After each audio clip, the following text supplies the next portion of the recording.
Quando nós lemos os evangelhos, parece existir uma linha reta e plana do comportamento do Senhor, contrastando com uma linha tortuosa dos discípulos.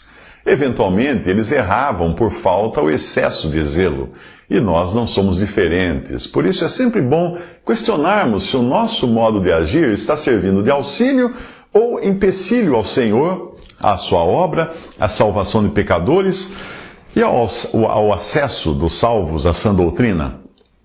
Veja o caso de Pedro. Depois de Jesus revelar que seria rejeitado, morto e que ressuscitaria, Pedro, chamando-o à parte, começou a repreendê-lo. Jesus, porém, voltou-se, olhou para os de seus discípulos e repreendeu Pedro, dizendo: "Para trás de mim, Satanás! Você não pensa nas coisas de Deus, mas nas coisas dos homens." Então ele chamou a multidão e os discípulos e disse: "Se alguém quiser acompanhar-me, negue-se a si mesmo, tome a sua cruz e siga-me." Marcos 8, 32 a 34.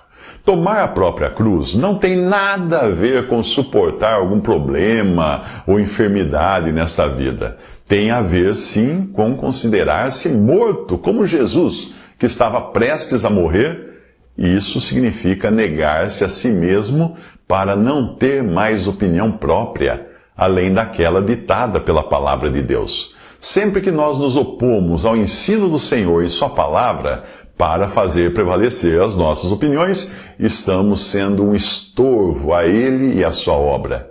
Aqui nós vemos os discípulos, com a melhor das intenções, sendo um empecilho ao Senhor. Alguns traziam crianças a Jesus para que ele tocasse nelas, mas os discípulos os repreendiam.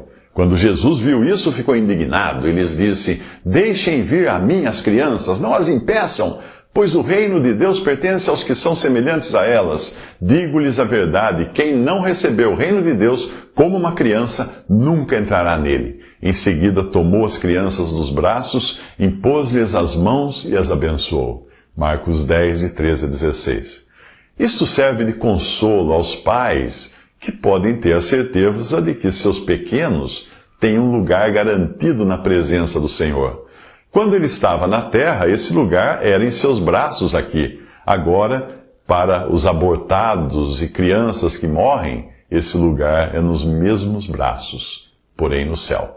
Crianças nascem pecadoras como qualquer ser humano, mas o sangue de Jesus foi suficiente para cobrir também seus pecados, caso elas não tenham idade para entender e crer. "Deixem vir a mim as crianças, não as impeçam", disse Jesus.